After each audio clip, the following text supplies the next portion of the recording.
MICROSLOP. We're going to talk about MICROSLOP and why it is trending right now.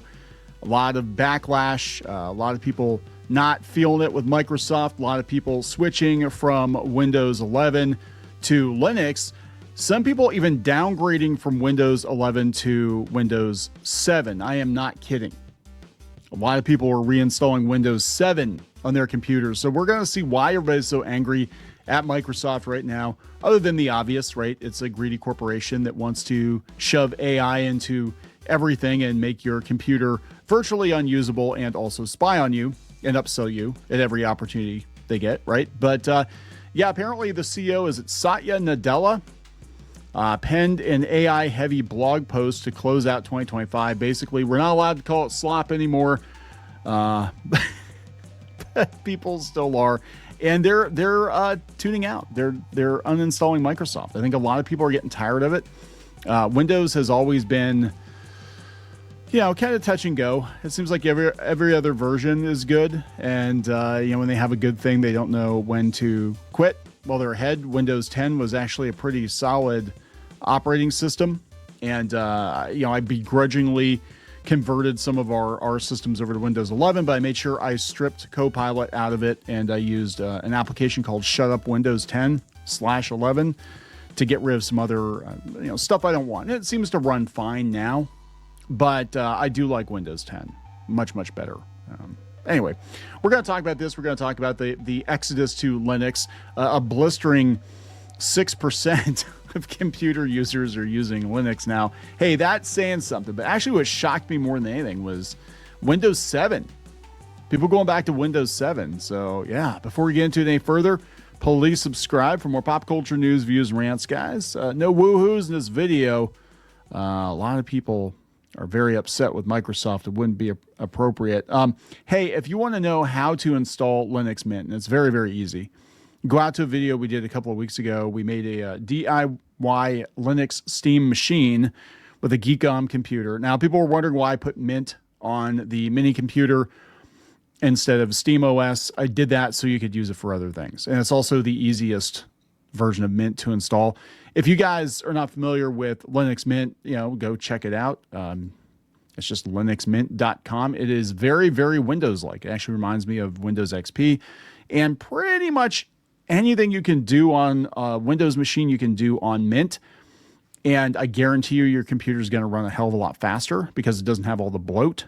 That being said, there are a couple of applications that do not work terribly well with Wine, which is the emulation layer. I found a couple, unfortunately, that we use, so I have to keep a couple of our machines Windows for now. But I'm working toward de-Microsofting our entire office, and that day will be glorious. But for now, we're kind of stuck with it. But yeah, if you'd like to know how to do it, just go out, check out that video. So let's find out why MICROSLOP is trending, according to Windows Central. It's trending on social media due to backlash to Microsoft's ongoing AI obsession. Okay. The Streisand effect continues to be real as the Microsoft CEO, his AI comments go viral. A couple days ago, he penned a short note on his hopes for artificial intelligence going into 2026. Microsoft is very much all in on AI, with Azure providing a significant chunk of the backbone for ChatGPT. They have a ChatGPT-powered Copilot app in virtually every product it has, whether you like it or not. I would recommend if you have Windows 11, uninstall it. Do yourself a huge favor and uninstall it. Just slows everything down. The brute force by which Microsoft is introducing these products has led to an unrelenting backlash on social media, and Nadella's latest comments reignited the commentary in a big way. In the piece, he said that he hopes society would move on from questions of slop for AI, emphasizing that for the technology to gain acceptance, it needs to move beyond spectacle. So for it to gain acceptance, at this point, you should make it optional for people. I don't think that you should force Copilot into everything. I don't think that you should, by default, take screenshots of people's desktops, by default, send all kinds of data to Microsoft, right? People don't know what they're agreeing to when they install an operating system. And I promise you, Linux Mint is not as invasive as Microsoft software is. It said the vast majority of AI usage in the mainstream consciousness right now revolves around misinformation, dumb memes, and worse, illegal abuse. Grok is currently being investigated by various authorities for allowing sexualized AI images of kids, which Elon Musk said you could get arrested for, kicked off the platform for, et cetera, et cetera. It certainly doesn't seem like society at large is ready to accept AI as Microsoft's Nadella hopes. MicroSlop began trending on X yesterday in the wake of our coverage on the topic. I will hereby be referring to Microsoft as MicroSlop for the rest of 2026. So yeah, various users across Instagram, Reddit, X, Facebook, and beyond criticized his approach to artificial intelligence as the public's malcontent with the technology continues to expose deep gulfs between big tech's hopes and what individual consumers want. Again, I think it should be optional. I don't think it should be forced down your throat if you don't want to use it. It does make your computer run a hell of a lot slower. I'm just saying, Copilot ruins everything. If you can uninstall it. But I mean, some people are just against AI in general, just as a general principle. But again, injecting it into the browser, if people don't want it, injecting it into the operating system, if people don't want it, it should be like, would you like to have a Copilot? Yes or no? And unfortunately, that's not what's going on here. So it was trending on X, Windows 11. Okay, so here, what's this? Windows 11 Paint reinstall sparks Linux switch talks. Okay, so this post highlights how Paint, now a Microsoft Store app. Remember Microsoft Paint, MS Paint? MS Paint Adventures, do you remember that? Yeah, it used to be by default. It was there, right? It requires signing in for reinstalls, fueling complaints about privacy pushes, ads in games like Solitaire, and AI features like Copilot. A PC Gamer piece from January 1st calls 2026 the year of Linux desktops, with writer Joshua Wolins praising distros like Bazzite for smooth gaming and freedom from Windows bloat.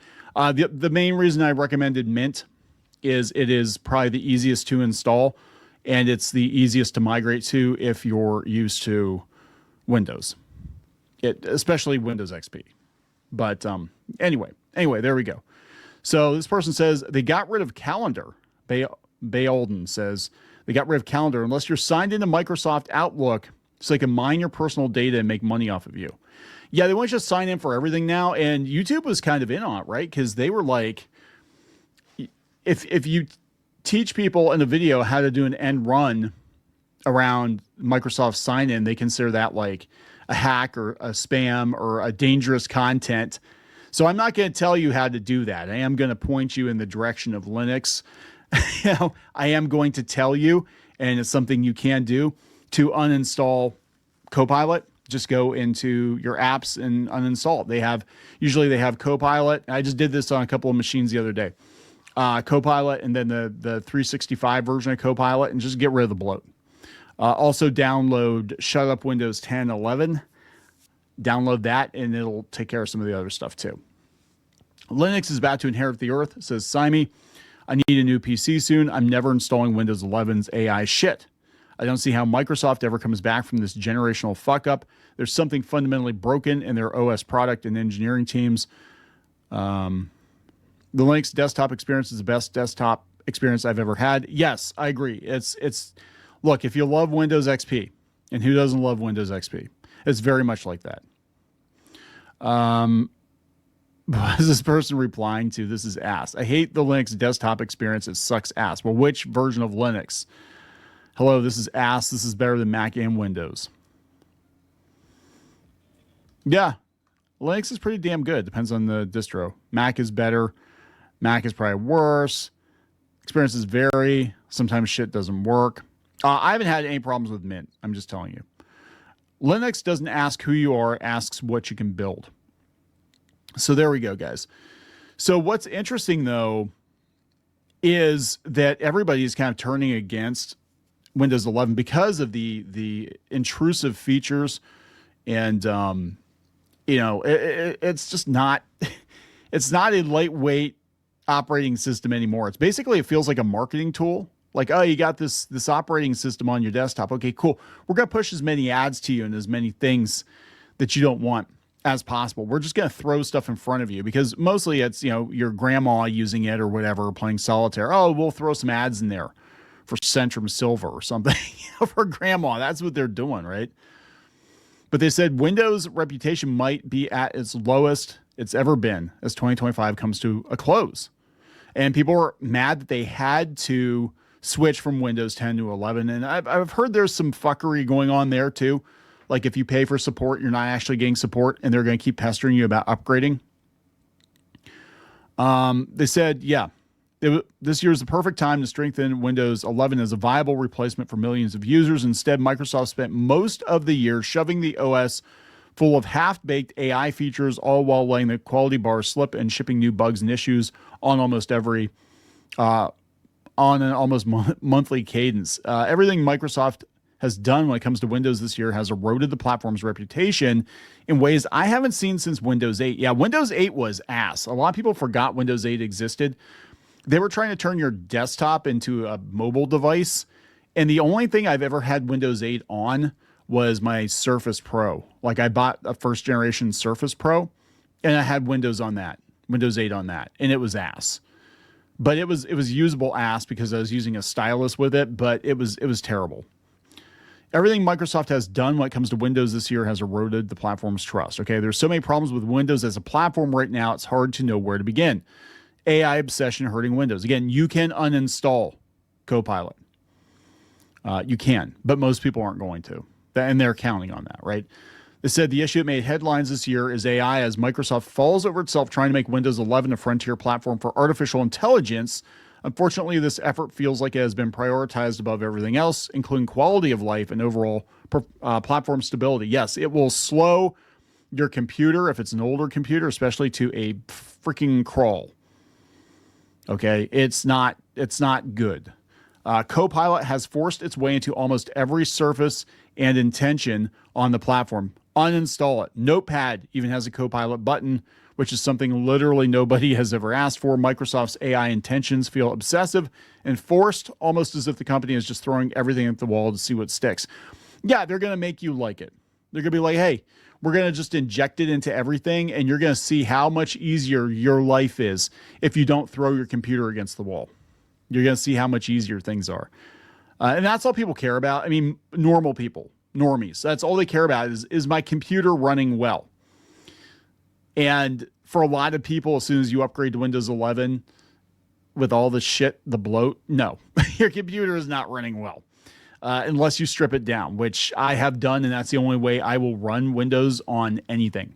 And it's out of necessity. I literally waited until I had no choice. And I'm like, you know what? These machines are fucked anyway because we're running Windows on them. I'll just upgrade to 11, but we're gonna take a lot of this stuff off. And you can do it. There are ways to de-bloat Windows 11. Again, most people are not going to do that. I think Microsoft, the smartest thing they could have done has been like, look, this is the bare bones Windows 11. If you want more stuff, let us tell you what this stuff does. And if you want it, you can have it. We'll install Copilot if you want it. But no, they took upon themselves to just shove it into everything. AI developers build tools that can automate workflows on your behalf. Sounds great on paper until you read the fine print. Okay, some people are just anti-AI, which that's fair. That's fair. I think that would basically appease as many people as possible if you made all the AI stuff optional when you installed Windows. Would you like an AI companion? Yes or no? And if you hit no, you don't install that shit. Would you like pop-up ads every 30 seconds on your desktop? Would you like there to be a pop-up ad on your desktop? Or, it's ridiculous where they're shoving advertising now.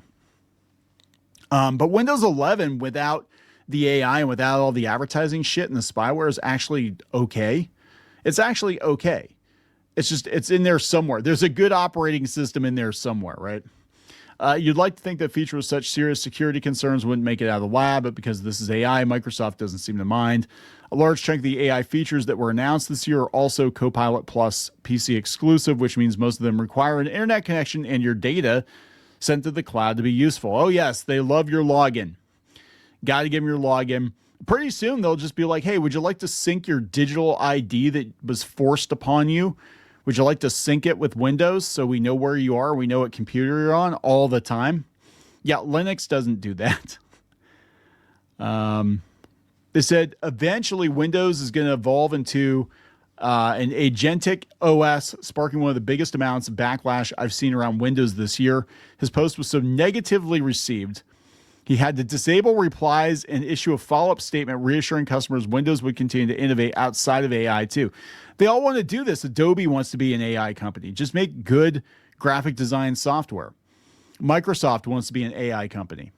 They all want to be AI companies. They don't want to do what they were supposed to do. They're all chasing AI. It's kind of like Hollywood with streaming, right? They were all chasing streaming, and a lot of these studios blew themselves up because you can't have 40 different streaming services. People aren't going to pay for 40 different streaming services, and they're going to get tired of the AI. Again, it's a good tool. It has to be optional. Now, what shocked me beyond the Linux thing was people going back to Windows 7, right? This is insane. So people are installing more Linux. They said there's declining share of Windows, fueling Linux desktop surge because of these issues and many other issues. Some people just don't like Microsoft as a company for whatever reason. But Windows 7 usage skyrockets as users refuse to upgrade to Windows 11 in wake of Windows 10 end of support. So StatCounter reports that Windows 7 has gained almost 10% market share in the last month, just as Windows 10 support is coming to an end, but it's probably just an anomaly. Is it? Windows 7 was pretty damn good, and that's why people were so disgusted by 8. Like I said, Microsoft, they put out a good operating system like every other version. So someone must be wishing really hard. According to StatCounter, Windows 7 is gaining market share in the year 2025, 5 years after support for it officially ended. As of this week, Windows 7 is now in use on 9.61% of Windows PCs within StatCounter's pool of data. And that's up from the 3.59 it had just a month ago. Yeah, geez, I wonder what happened. Because Windows 7 was pretty good. We still have boxes here that run Windows 7, and they're tanks. They're reliable. It's a reliable operating system. And then they fucked it all up with Windows 8. And they're like, we're sorry. Finally, they kind of raided the ship with Windows 10. Windows 10's pretty decent. And then they ended support for that, and now we got 11, which is like the second coming of Windows 8. For years, Windows 7 hovered around 2% market share on StatCounter after mainstream support ended. The last few holdouts quickly made the move to Windows 10, but with support for Windows 10 ending now just 2 weeks away, it looks like many are giving Microsoft's best version of Windows another try. Yes, 7's solid. StatCounter isn't an entirely accurate measurement when it comes to actual usage numbers, but it can give us a rough idea of how the market is trending. And it seems people are not happy with the idea of upgrading to Windows 11 from Windows 10. Windows 7's sudden market share gain is likely a data anomaly, but interesting. Yeah, they're like, well, we can't go back to 10, so we'll just go back to 7. They said it's absolutely not recommended to be using Windows 7 in 2025. The OS is 16 years old with a kernel that hasn't been patched with security updates since 2023. If the machine is mostly offline, as our Windows 7 boxes are, it's a tank, right? If you just want to, if you want to run games or you want to run whatever, it's a tank. Driver and app capability is waning at this point, so switching to Windows 7 will almost definitely generate more headaches for you than it's worth. But yet they said Windows 11 failing to gain any market share in the final month before Windows 10's end of support is shocking. And if the numbers are accurate, should be setting off alarm bells for Microsoft internally. Yeah, so let's just double down on all the shit that people hate. Good for you, Microsoft. Anyway, there is a video out there if you want to learn how to install Linux Mint, at least on your machine. It's very, very easy to do. Just go to linuxmint.com, follow the directions, and it is like using a really good version of Windows. It is. It's good stuff. It depends on what you want to do with it, but very, very easy to use and a great desktop, great operating system. I'm going to wrap it up. Please subscribe. We'll talk later.